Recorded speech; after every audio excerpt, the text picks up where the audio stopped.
নমস্কার বন্ধুরা, অনিফার্স world YouTube চ্যানেলে আপনাদেরকে স্বাগত।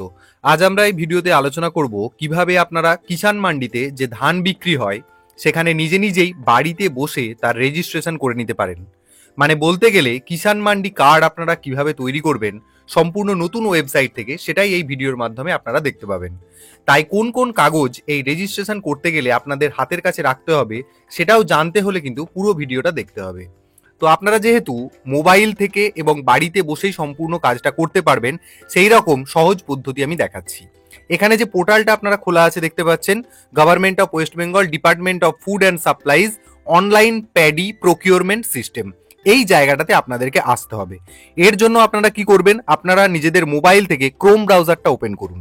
যখন এরকম গুগল সার্চ বার দেখতে পাবেন তখন সিম্পলি এখানে লিখবেন ই প্যাডি। যে কথাটা লিখবেন সেটা আমি এখানে টাইপ করে দিচ্ছি স্ক্রিনে। ই প্যাডি লিখে সার্চ করার পর আপনাদের কাছে ঠিক এরকম একটা পেজ আসবে যেখানে অনেক ধরনের লিঙ্ক আপনারা পেয়ে যাবেন। চোখ কান বুঝে একদম প্রথম যে লিঙ্কটা দেখুন লেখা আছে paddy procurement government of West Bengal, এই লিঙ্কটাতে ক্লিক করবেন। তাহলে কিন্তু সরাসরি এই পেজটাতে আপনারা এসে যাবেন। এখানে আপনারা বাম দিকে দেখুন রয়েছে ফার্মার সার্ভিসেস, এর আন্ডারে অনেকগুলি পয়েন্ট রয়েছে। তো দ্বিতীয় নম্বর পয়েন্ট ফার্মার সেলফ রেজিস্ট্রেশন, এই জায়গাটাতে আপনাদেরকে ক্লিক করতে হবে। পরবর্তী যে পেজ ওপেন হবে সেই পেজে গিয়ে আপনাকে রেজিস্ট্রেশন করে নিতে হবে। তার জন্য প্রথমেই এখানে রয়েছে আধার নাম্বার, এখানে নিজের আধার নাম্বার দিয়ে দেবেন। এখানে একটা জিনিস বলে রাখি, আধার নাম্বারের সাথে আপনার মোবাইল নাম্বার কিন্তু লিঙ্ক থাকতে হবে, না হলে কিন্তু হবে না। তাহলে আধার নাম্বার এই জায়গায় পুট হয়ে গেল। হওয়ার পর এখানে গেট ওটিপি বাটনে ক্লিক করবেন। তাহলেই আপনার মোবাইলে সঙ্গে সঙ্গে একটি আধার ওটিপি চলে যাবে 6 সংখ্যার। দেখুন ওটিপি সেন্ড সাকসেসফুলি, এটাকে ওকে বাটনে ক্লিক করে এটাকে সরিয়ে দেবেন। এবার যে ওটিপিটা আপনার মোবাইলে গেল সেটাকে এই এন্টার ওটিপি বক্সটাতে লিখবেন এবং ভ্যালিডেট ওটিপি বাটনে ক্লিক করবেন। ওটিপি ভ্যালিডেশন হয়ে যাবে এবং পরবর্তী যে পেজটা ওপেন হবে দেখবেন এখানে লেখা আছে আধার ভেরিফিকেশন কমপ্লিটেড। এবার আপনি ওকে বাটনে ক্লিক করেই পপ আপটাকে সরিয়ে দেবেন। এবার এখানে যে ছবিটা আপনারা দেখতে পাচ্ছেন এটা সম্পূর্ণ কিন্তু আধার থেকে নেওয়া হয়েছে, অর্থাৎ আধার কার্ডে আপনার যেমন ছবি, যেমন ঠিকানা, যেমন নামের বানান সমস্ত কিছুই কিন্তু এখানে এসে হাজির হবে। তো এখানে আপনাদেরকে একটা জিনিস বলে দিই, আমি এই যে রেজিস্ট্রেশন প্রক্রিয়াটা স্পেশালি তাদের জন্য করে দেখাবো যাদের জমি আছে এবং সরাসরি কিষাণ মান্ডিতে ধান বিক্রি করতে চান কিন্তু কৃষক বন্ধু আইডি নেই বা কৃষক বন্ধু প্রকল্পে নাম লেখানো নেই, তাদের জন্য। সাথে সাথে যাদের কৃষক বন্ধু প্রকল্পের আইডি রয়েছে বা নাম লেখানো রয়েছে তাদেরটাও কিন্তু আমি এখানে টাচ করব। তো যাই হোক, প্রথমে আমি যে জিনিসটা দেখাই, এখানে দেখুন আপনার ছবি দেওয়া থাকবে, লেখা থাকবে আর ইউ রেজিস্টার্ড ইন কৃষক বন্ধু, মানে আপনি কি কৃষক বন্ধুতে রেজিস্ট্রেশন করা আছে আপনার। যদি থেকে থাকে, মানে যাদের কৃষক বন্ধুতে রেজিস্ট্রেশন করা আছে তাদের জন্য ইয়েস করতে হবে, আর যাদের নেই তাদেরকে নো করতে হবে। তো আমি এখানে যেহেতু কৃষক বন্ধু আইডি নেই সেই জন্য এখানে নো বাটনে আপাতত ক্লিক করছি। করার পর পেজটাকে একটু নিচের দিকে নামিয়ে আনবো। নামিয়ে আনার পর এখানে দেখুন সার্চ বাই, এই জায়গাগুলো কিন্তু আপনার একদম কোনো কাজ করতে আপনি পারবেন না। কেন পারবেন না, না যদি আপনি এখানে কৃষক বন্ধুটা ইয়েস করতেন, অর্থাৎ কৃষক বন্ধু আইডি আছে বলে আপনি যদি ক্লিক করতেন, তাহলে দেখুন এখানে সিলেক্ট অপশনের জায়গাগুলো কিন্তু অ্যাক্টিভ হতো। দেখুন এখানে ক্লিক করলে তখন কিন্তু আধার নাম্বার, এপিক নাম্বার বা কৃষক বন্ধু আইডি যেটা খুশি আপনি দিয়ে কিন্তু এখানে সিলেক্ট করে নিতে পারতেন এবং সেই অনুযায়ী ধরুন আপনার কৃষক বন্ধু আইডি কার্ড রয়েছে, কৃষক বন্ধু আইডিটাকে সিলেক্ট করলেন, তার ডান পাশের ঘরে আপনাকে প্লিজ এন্টার কৃষক বন্ধু আইডি এইটা লিখে ফেলতে হতো, অর্থাৎ আপনার আইডিটাকে এখানে লিখে এখানে ভ্যালিডেট করতে হতো। কিন্তু এখানে এসব ব্যাপার নেই, একদম সরাসরি যাদের কৃষক বন্ধু আইডি নেই তাদের জন্য কিন্তু এই ভিডিও। তাই আমি এখানে আবারও বলছি, আমি এই অপশনটাকে নো বলে ক্লিক করলাম। তার নো বলে ক্লিক করলে কি হবে, এই যে অপশনগুলো এগুলো দেখুন আর আপনার কিন্তু কোনো কাজে লাগবে না, এই জায়গায় আপনি কোনো কিছু করতে পারবেন না। তো সরাসরি এরপর আপনি কি করবেন, এখানে রয়েছে এপিক নাম্বার, অর্থাৎ আপনার ভোটার কার্ডের নাম্বার এখানে বসিয়ে দেবেন। তারপর সরাসরি একদম নিচের দিকে চলে এসে এখানে আপনার মোবাইল নাম্বার বসিয়ে দেবেন। দেওয়ার পর এখানে জেনারেট ওটিপি বাটনে ক্লিক করবেন। সঙ্গে সঙ্গে আপনার মোবাইলেতে, অর্থাৎ আপনি এখানে যে মোবাইল নাম্বারটা পুট করলেন সেই মোবাইল নাম্বারেতে কিন্তু আপনার একটা ওটিপি চলে যাবে।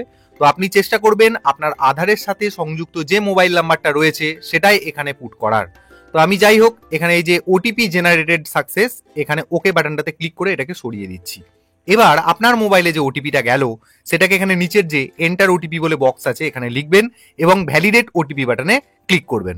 ব্যাস, আপনার ওটিপি ভেরিফিকেশনটাও কিন্তু হয়ে গেল, অর্থাৎ একবার হলো আপনার আধার কার্ডের যে ওটিপি সেটা আপনার একবার মোবাইলে যাবে একদম প্রথম দিকে, আর এখন যে ওটিপিটা পাঠানো হলো এটা কিন্তু ফুড অ্যান্ড সাপ্লাই ডিপার্টমেন্ট থেকে যাবে। এরপর আপনাকে কি করতে হবে, এবার নিচে দেখুন আমাকে কিছু অপশন দেওয়া হয়েছে, ফাদার, মাদার, স্পাউস নেম। এবার যার ক্ষেত্রে যেমন প্রযোজ্য, আপনি চাইলে আপনার বাবার নামে নিচের বক্সটায় লিখতে পারেন, যদি চান মায়ের নাম তাহলে সেটা এখানে লিখতে পারেন। স্পাউস নেম, অর্থাৎ এই ঘরটাতে স্বামী অথবা স্ত্রীর নাম লিখতে হবে। যদি কৃষক যিনি আছেন তিনি মহিলা হন তাহলে এখানে তার হাজবেন্ডের নাম লিখতে পারেন আর কি। আর যদি পুরুষ হন তাহলে যদি বাবা মায়ের নাম লিখতে না চান তাহলে সেক্ষেত্রে তার স্ত্রীর নাম লিখতে পারেন, কোনো অসুবিধা নেই। তো যদি বাবা মায়ের নাম সম্ভব হয় সেটাই এখানে লিখবেন, সবচেয়ে ভালো হবে। এরপর আপনি এখানে যার নাম লিখলেন সেই ব্যক্তির সাথে আপনার সম্পর্ক কি, রিলেশন। তো তিনি যদি হন আপনার বাবা তাহলে এখানে ফাদার এই অপশনটাতে ক্লিক করতে হবে। যদি মায়ের নাম লেখেন এই বক্সটাতে তাহলে এখানে মাদার এই কথাটাকে সিলেক্ট করতে হবে। যদি স্বামী বা স্ত্রীর নাম এই ঘরটাতে লেখেন তাহলে এখানে স্পাউস বাটনটাতে ক্লিক করে এটাকে সিলেক্ট করে নিতে হবে। তো যাই হোক, আমি এখানে এই বক্সটাতে বাবার নাম লিখছি, তাই এখানে ফাদার বাটনটাতে আমি ক্লিক করলাম। করার পর ডান দিকে চলে আসবো, এখানে রয়েছে কাস্ট, অর্থাৎ আপনার জাতি কি। এখানে রয়েছে প্রথমে এসসি, আপনি যদি এসসি হন তাহলে এটাকে সিলেক্ট করবেন, জাস্ট ক্লিক করলেই হবে। যদি আপনি শিডিউল ট্রাইব হন মানে এসটি হন তাহলে এটাকে ক্লিক করবেন। এসসি এসটি বাদ দিয়ে যারা রয়েছেন অর্থাৎ general, OBC, OBC A, OBC B ইত্যাদি যারা রয়েছেন তারা কিন্তু আদার্সটাকে সিলেক্ট করবেন। তো যাই হোক, এখানে আপনি এসসি এসটি ওবিসি যাই সিলেক্ট করুন না কেন আপনাকে কিন্তু এখানে কোনো কাস্ট সার্টিফিকেট নাম্বার দিতে হবে না। তো যাই হোক, এখানে ক্যান্ডিডেট এসসি এসটি নয়, আদার্স অর্থাৎ জেনারেল বা ওবিসির মধ্যে পড়ে, তাই আমি এই আদার্স এই যে বাটনটাতে ক্লিক করে এটাকে সিলেক্ট করে নিলাম। এরপর নেক্সট বাটনে ক্লিক করে এগিয়ে যাব। এরপরে দ্বিতীয় স্টেপে চলে এলো, এখানে আপনাকে আপনার অ্যাড্রেসটা দিতে হবে। দেখুন অলরেডি অ্যাড্রেস আমার কিছুটা ফিল আপ করা আছে। কিভাবে করা আছে না, আমি প্রথমেই বলেছিলাম যে পুরো ডেটাটা কিন্তু আপনার আধার কার্ড থেকে নেওয়া হবে, যেহেতু আপনার ছবি নেওয়া হয়েছে, নাম সবই। তো দেখুন এখানে আপনার ডিস্ট্রিক্ট নেম এটা অটোমেটিক সিলেক্ট থাকবে, আপনি কিছু করতে পারবেন না। তার পাশে রয়েছে ব্লক নেম, আপনি কোন ব্লকে বসবাস করেন সেই ব্লক নামটা এখানে টাইপ করবেন। সেই মতো এখানে গ্রাম পঞ্চায়েত নামটা, আপনি যে গ্রাম পঞ্চায়েতের অধীনে বসবাস করেন সেই গ্রাম পঞ্চায়েত নেমটাও এখানে টাইপ করে দেবেন এবং তারপর এই নেক্সট বাটনে ক্লিক করবেন। আবারও বলে দিই, এই ডিস্ট্রিক্ট নেম, ভিলেজ নেম এবং পিনকোড এই জায়গাগুলো কিন্তু আপনি এডিট করতে পারবেন না, এটা আধার কার্ডের যে অ্যাড্রেস রয়েছে সেখান থেকে নিয়ে নিয়েছে। আপনাকে যেটা ফিল করতে হবে সেটা হচ্ছে আপনি কোন ব্লকে বসবাস করেন সেটা এখানে লিখবেন, কোন গ্রাম পঞ্চায়েতে বসবাস করেন সেটা এখানে লিখবেন এবং নেক্সট বাটনে ক্লিক করে এগিয়ে যাবেন। এরপর আমরা 3 নম্বর স্টেপে চলে এলাম। এই জায়গাতে আপনাকে নিজের জমি জায়গা তার ডিটেলসটা এখানে দিতে হবে এবং সাথে সাথে দিতে হবে যে কোন ধান বিক্রয় কেন্দ্রে আপনি ধান বিক্রি করবেন সেই ডিটেলটাও এখানে দিতে হবে। তো যাই হোক, প্রথমেই আপনাকে সিলেক্ট করে নিতে হবে ডিস্ট্রিক্ট। সিলেক্ট ডিস্ট্রিক্ট বাটনে ক্লিক করুন। এবার আপনার যে জেলা সেটাকে সিলেক্ট করে নিন। তারপর এখানে রয়েছে ব্লক, এই অপশানে ক্লিক করুন। এরপর এখান থেকে আপনার যেটা ব্লক হবে সেটা আপনি সিলেক্ট করে নেবেন। তারপর এখানে রয়েছে মৌজা নেম, লোকাল ল্যাঙ্গুয়েজ। এবার আপনাকে এখানে মৌজার নামটা সিলেক্ট করে নিতে হবে এবং লোকাল ল্যাঙ্গুয়েজ, ধরুন আমি এখানে যে ডিস্ট্রিক্ট বা ব্লক সিলেক্ট করেছি সেই জায়গার আঞ্চলিক ভাষা হচ্ছে বাংলা। তো সেই অনুযায়ী এখানে সিলেক্ট ভিলেজ বাটনটাতে ক্লিক করুন। দেখবেন আপনার যে মৌজা নামগুলো সবই কিন্তু এখানে চলে এসেছে, সেগুলো কিন্তু ইংরেজিতে নয়, ওখানকার যে লোকাল ল্যাঙ্গুয়েজ বা আঞ্চলিক ভাষা সেটা বাংলা হতে পারে, হিন্দি হতে পারে, ইংরেজি হতে পারে, যাই হোক না কেন, তো সেই ভাষা অনুযায়ী এখান থেকে আপনাকে মৌজা নামটা সিলেক্ট করে নিতে হবে। এরপর আপনাকে এখানে খতিয়ান নম্বর দিতে হবে। এটা আপনি কোথা থেকে পাবেন? সিম্পলি আপনি যে জমি রেকর্ড বা পর্চাটা রয়েছে সেটাকে নেবেন, চেষ্টা করবেন একদম রিসেন্ট পর্চা হাতে নেওয়ার, সেখান থেকে দেখে দেখে খতিয়ান নাম্বারটা এখানে লিখবেন। তার ডান পাশে রয়েছে দাগ নম্বর, ঠিক একইভাবে ওই পর্চা দেখে এখানে দাগ নাম্বারটা লিখবেন। তার ডান পাশে রয়েছে ল্যান্ড এরিয়া ইন ডেসিমাল, অর্থাৎ আপনি একরেতে আপনার জমির পরিমাণটা কত, অর্থাৎ এই খতিয়ান নম্বর এবং দাগ নম্বর অনুযায়ী সেই জায়গাতে জমির পরিমাণটা কত সেটা একর এই হিসাবে কিন্তু এখানে লিখবেন। তার ডান পাশে রয়েছে ওনারশিপ টাইপ, এখান থেকে আপনাকে প্রথমে এখানটাই বাটনটা ক্লিক করতে হবে। দেখুন যদি জমি আপনার নিজের হয় তাহলে আপনাকে সিলেক্ট করতে হবে প্রথমের অপশন ওন্ড, মানে নিজের মালিকানাভুক্ত, অন্য কারণ নয়, তাহলে এখানে ওন্ড। যদি তারপরে জমিটা ভাড়ার হয়ে থাকে, ভাড়া দেওয়া জমি হয়ে থাকে, তাহলে সেক্ষেত্রে এখানে ব্যবহার করতে হবে রেন্টেড, RENTED, এটাকে সিলেক্ট করতে হবে। এরপর হচ্ছে যদি জমি আপনি কারো কাছ থেকে লিজে নিয়ে থাকেন, 1 বছরের বেশি লিজে নিয়েছেন, তাহলে এটা আপনাকে সিলেক্ট করতে হবে 3 নম্বরটা লিজড। তারপরে রয়েছে শেয়ার্ড কাল্টিভেশন, যদি আপনি শেয়ারে কোনো জমি চাষবাস করেন তাহলে সেক্ষেত্রে আপনাকে এই 4 নম্বরটা সিলেক্ট করতে হবে। আর রয়েছে মাল্টিপল ওনারশিপ, অর্থাৎ আপনি এখানে যে জমি জায়গা তথ্যটা দিচ্ছেন সেগুলো যদি অনেকগুলো মালিক হয় তাহলে আপনাকে সবার শেষেরটা সিলেক্ট করতে হবে। তো এসব কোনো কিছু নয়, এখানে যিনি আবেদন করছেন তিনি এই জমির সম্পূর্ণ নিজে মালিক, তাই এখানে ওন্ড বাটনটা আমি ক্লিক করে দিলাম। এরপর এখানে ব্যাপার হচ্ছে, এটা গেল একটা পর্চার ব্যাপার। যদি আপনার অনেকগুলি পর্চা হয়, ভিন্ন ভিন্ন মৌজাতে আপনার যদি জমি জায়গা হয়, তাহলে সেক্ষেত্রে আপনাকে কি করতে হবে, খুব সোজা সাপটা ব্যাপার। তো এখানে ডান পাশে যে সবুজ বাটনটা রয়েছে সেটাতে আপনাকে ক্লিক করতে হবে। তো তাহলেই দেখবেন নিচেতে আবার আপনাকে একটা স্লট দেওয়া হবে। ঠিক একইভাবে আপনার অন্য যে জমিটা যে ব্লকে রয়েছে, ঠিক এখানে সিলেক্ট ব্লক বাটনে ক্লিক করবেন, যে ব্লক রয়েছে সেই ব্লকটাকে এখান থেকে সিলেক্ট করে নেবেন। তারপর এর ডান পাশে রয়েছে মৌজা, তো সিলেক্ট ভিলেজে ক্লিক করবেন। এবার ধরুন জমিটা অন্য একটা মৌজাতে রয়েছে, সেটাকে আমি সিলেক্ট করে নিলাম। তারপর ঠিক একইভাবে রেকর্ড দেখে খতিয়ান নম্বর এই ঘরে, তার ডান পাশে রয়েছে দাগ নম্বর, সেটাকে এই ঘরে, এবং সেই জমির পরিমাণটা একরে কত সেই পরিমাণটাকে এখানে আপনি চাইলে পয়েন্ট দিয়ে কিন্তু লিখতে পারেন। যেমনটা দেখুন আমি ওপরে লিখেছি 0.05। তো ডেসিমাল বলতে কিন্তু এটাই ব্যবহার করা হচ্ছে, আর আপনারা এই জায়গাটা একরে লিখবেন। এবার ধরুন এই জমিটা আপনার নিজের নয়, আপনি লিজে নিয়েছেন। তাহলে আমি আগেই বললাম যে লিজে নিলে এই যে এখানে লেখা রয়েছে লিস্ট, তাহলে সেটা কিন্তু আপনাকে এখানে সিলেক্ট করে নিতে হবে। তো এইভাবেই কিন্তু আপনার যত ধরনের পর্চা বা রেকর্ড রয়েছে সেই জায়গা থেকে সমস্ত ডিটেলগুলো নিয়ে আপনি ব্লক এবং মৌজা অনুযায়ী কিন্তু একটার পর একটা ফিল আপ করে যাবেন। একটা ফিল আপ হলো, অ্যাড বাটনে ক্লিক করবেন, তাহলে দেখবেন আবার নিচে আবার একটা ব্লক দিয়ে দেওয়া হয়েছে। আবার অ্যাড বাটনে ক্লিক করবেন, দেখবেন আবার নিচে আপনাকে একটা স্লট দেওয়া হয়েছে ফিল আপ করার জন্য। তো এইভাবেই কিন্তু আপনার যতগুলি পর্চা রয়েছে সেই অনুযায়ী কিন্তু একটার পর একটা খতিয়ান নম্বর, দাগ নম্বর এইভাবেই কিন্তু ফিল আপ করতে পারবেন। তো যাই হোক, এই ব্যক্তির এত কিছু জমি নেই, আমি জাস্ট উদাহরণ দিয়ে বোঝানোর চেষ্টা করলাম। তো আমি এই নিচের বাটনটায় ক্রস বাটনটাতে ক্লিক করে আমি কিন্তু সরিয়ে দিলাম। এরপর আমরা নিচের দিকে চলে আসবো, এখানে রয়েছে পারচেজ সেন্টার, অর্থাৎ কোন কেন্দ্রতে আপনি ধান বিক্রয় করবেন সেই জায়গাটাকে আপনাকে এখান থেকে বেছে নিতে হবে। যেহেতু আপনি যেমন ডিস্ট্রিক্ট সিলেক্ট করবেন সেই অ্যাকর্ডিং কিন্তু এখানে সেন্টার লিস্টগুলো আসবে। তো সিলেক্ট সেন্টার বাটনে ক্লিক করুন এবং এখান থেকে আপনি যে সেন্টারগুলো চাইছেন একের পর এক আপনি কিন্তু নিচের দিকে নামিয়ে নামিয়ে দেখতে পারেন। আরো অনেক সেন্টার থাকে, তো যেটাতে আপনার সুবিধা হবে বা আপনার কাছাকাছি হবে সেই রকম একটা সেন্টার আপনি কিন্তু চুজ করে নেবেন। করে নেওয়ার পর এখানে নেক্সট বাটনে ক্লিক করবেন। পরবর্তী আবার একটা পেজ এসে যাবে যেখানে আপনাকে ব্যাংকের ডিটেলটা ফিল আপ করতে হবে। তো প্রথমেই এখানে রয়েছে আইএফএসসি কোড, ব্যাংকের পাসবইটা নেবেন। দেখবেন একদম প্রথম পাতাতে যেখানে অ্যাকাউন্ট নাম্বার লেখা থাকে সেখানেই তার তলাতেই বা তার উপরেতে আইএফএসসি কোড রয়েছে, সেটা এখানে লিখে নেবেন। আমি এখানে আইএফএসসি কোডের একটুখানি জাস্ট টাইপ করেছি।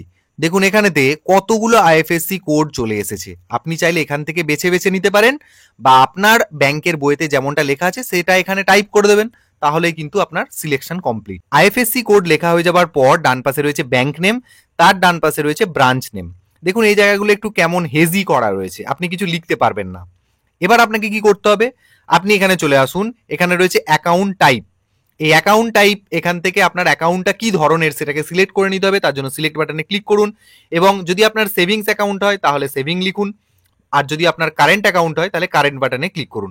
তো আমি এখান থেকে সেভিং বাটনটাকে সিলেক্ট করে নিচ্ছি। করে নেওয়ার পর সাথে সাথেই দেখুন, যেহেতু আমি এখানে আইএফএসসি কোডটা দিয়েছিলাম সেই আইএফএসসি কোড অনুযায়ী আপনার ব্যাংক নেম কি হবে অটোমেটিক্যালি কিন্তু চলে এলো।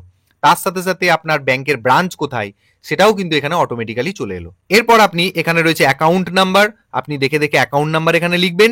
ঠিক সেই একই অ্যাকাউন্ট নাম্বার এর ডান পাশের ঘরেতে যেখানে রয়েছে রি এন্টার অ্যাকাউন্ট নাম্বার, এই দুটো বক্সেই কিন্তু একই অ্যাকাউন্ট নাম্বার আপনাকে লিখতে হবে। লেখার পর নিচের দিকে চলে আসবেন, প্লিজ সিলেক্ট কারেক্ট অপশন। এখানে বলছে যে অ্যাকাউন্ট ডিটেলসটা আপনি এখানে দিলেন সেটা কি সিঙ্গেল অ্যাকাউন্ট মানে একজন ব্যক্তির নামে খোলা নাকি অনেকজন ব্যক্তির নামে খোলা। দেখুন যদি আপনার ব্যাংক অ্যাকাউন্টে কেবলমাত্র আপনারই নাম থেকে থাকে তাহলে সেটা সিঙ্গেল অ্যাকাউন্ট, সেটার জন্য এটাকে সিলেক্ট করবেন। যদি আপনার ব্যাংক অ্যাকাউন্ট আপনার এবং আপনার স্ত্রী বা অন্য কারোর নাম সংযুক্ত করে খোলা তাহলে আপনাকে সিলেক্ট করতে হবে জয়েন্ট অ্যাকাউন্ট। যদি আপনি জয়েন্ট অ্যাকাউন্ট করেন তাহলে সেক্ষেত্রে আপনাকে কি দিতে হচ্ছে, আপনি ছাড়াও অন্য যে ব্যক্তির নাম ওই ব্যাংক অ্যাকাউন্টে রয়েছে তার নামটা এই বক্সটায় লিখতে হবে। সেকেন্ড অ্যাকাউন্ট হোল্ডার নেম এখানে লিখলেন, এবং যে ব্যক্তিটার নাম এখানে লিখলেন তার সাথে আপনার সম্পর্ক কি। দেখুন লেখা আছে relationship with first account holder, অর্থাৎ এখানে যার ডিটেলস আপনি দিয়েছেন তাকে বলা হচ্ছে ফার্স্ট অ্যাকাউন্ট হোল্ডার। তার সাথে এই সেকেন্ড অ্যাকাউন্ট হোল্ডারের সম্পর্ক কি। যদি বাবা হয় এখানে ফাদার সিলেক্ট করবেন, যদি স্ত্রী হয় তাহলে এখানে স্পাউস সিলেক্ট করবেন, বা স্বামী হলেও স্পাউস সিলেক্ট করতে পারেন। যদি মা হয় তাহলে মাদার, সন, এইভাবে কিন্তু যেটা আপনার সম্পর্ক সেটা আপনি এখান থেকে সিলেক্ট করে নেবেন। তারপর এখানে নেক্সট বাটনে ক্লিক করে এগিয়ে যাবেন। আমরা একদম শেষ স্টেপে চলে এলাম। এবার আপনাকে এই জায়গায় কিছু ডকুমেন্ট আপলোড করতে হবে, মাত্র 3টে ডকুমেন্ট আপলোড করতে হবে আপনাকে, আর কিছু না। প্রথমত আপনাকে ভোটার আইডি কার্ডের ছবি তুলে নেবেন, সেটাকে সাইজ কত করবেন দেখুন এখানে লেখা আছে 2 MB সাইজের করতে হবে। কিভাবে 2 MB সাইজের করবেন তার জন্য আমার একটি আলাদা ভিডিও দেওয়া আছে, আই বাটনে আমি তার লিঙ্ক দিয়ে দিচ্ছি, সেখান থেকে আপনারা দেখে নেবেন যে কিভাবে আপনারা যে কোনো ছবিকে 2 MB সাইজের করবেন।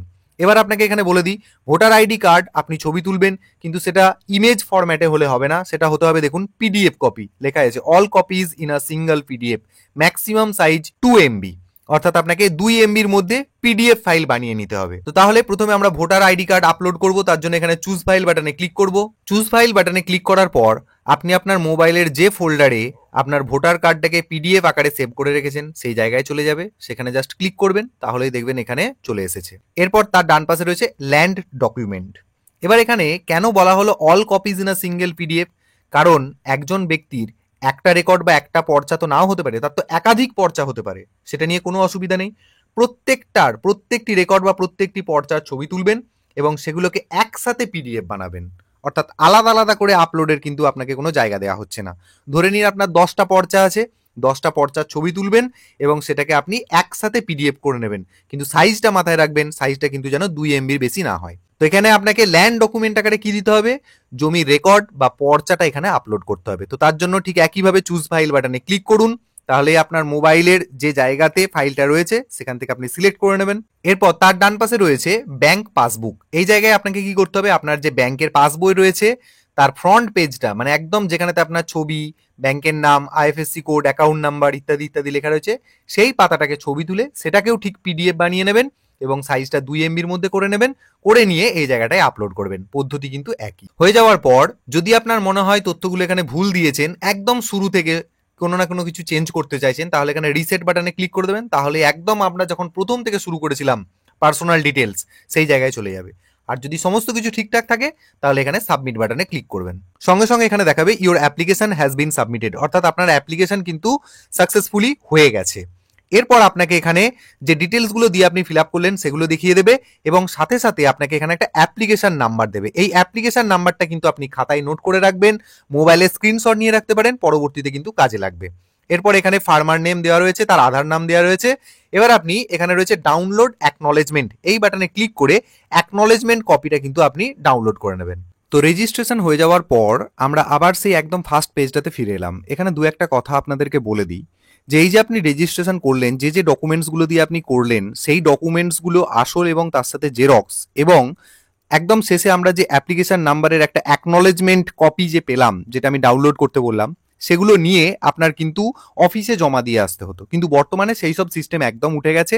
আপনি যা যা তথ্য ডকুমেন্টস এখানে দিয়েছেন সেগুলো অটোমেটিক্যালি ভেরিফাই হয়ে গিয়ে আপনাকে কিন্তু একটা সার্টিফিকেট প্রদান করা হবে। তো সেই সার্টিফিকেটটা আপনি পাবেন কি করে, ধরে নিন আপনার অ্যাপ্লিকেশন রিজেক্ট হয়নি, সমস্ত কিছু ঠিকঠাক হয়ে গেছে, অর্থাৎ আপনার অ্যাপ্লিকেশন একদম ঠিকঠাক। তো সেক্ষেত্রে আপনি আবার এই ওয়েবসাইটে আসবেন, ওয়েবসাইটে এসে এখানে বাম দিকে একটা অপশন পাবেন দেখুন রেজিস্ট্রেশন সার্টিফিকেট ডাউনলোড, এই বাটনটাতে ক্লিক করবেন। করার পর এখানে দেখুন যে পেজটা আসবে, এখানে রয়েছে রেজিস্ট্রেশন নাম্বার, এই জায়গাটা আপনি ক্লিক করবেন। আপনি চাইলে যে অ্যাকনলেজমেন্ট নাম্বারটা পেয়েছিলেন, মানে রেজিস্ট্রেশন নাম্বারটা পেয়েছিলেন সেটা দিতে পারেন, চাইলে আধার নাম্বার দিতে পারেন, চাইলে এপিক নাম্বার দিতে পারেন, যদি আপনার কৃষক বন্ধু আইডি নাম্বার থেকে থাকে তাহলে চাইলে সেটা দিতে পারেন। তো এখানের 4টে অপশনের মধ্যে থেকে যে কোনো একটি আপনি বেছে নেবেন, যে অপশনটা আপনি বাছলেন তার নাম্বারটা কিন্তু এখানে দিতে হবে। ধরুন আমি এখানে আধার নাম্বার সিলেক্ট করেছি, তার জন্য আপনাকে এখানে আধার নাম্বারটা এখানে পুট করতে হবে, দিয়ে এখানে ডাউনলোড সার্টিফিকেট বাটনে ক্লিক করতে হবে, তাহলেই আপনার মোবাইলে একটা ওটিপি যাবে, সেই ওটিপি ভ্যালিডেট করলেই আপনি কিন্তু সার্টিফিকেটটা ডাউনলোড করে নিতে পারবেন। এটা হয়ে গেলেই কিন্তু আপনি এবার আপনার নিজের জায়গা যেখানে আপনি ধান বিক্রি করতে চাইছেন তার স্লট বুকিং কিন্তু করতে পারবেন, মানে কোন দিন গিয়ে আপনি ধান বিক্রি করবেন সেটাও কিন্তু করা যায়। তো যাই হোক, এই পদ্ধতিতেই কিন্তু আপনারা কৃষক মান্ডি কার্ড তৈরি করে নিতে পারবেন।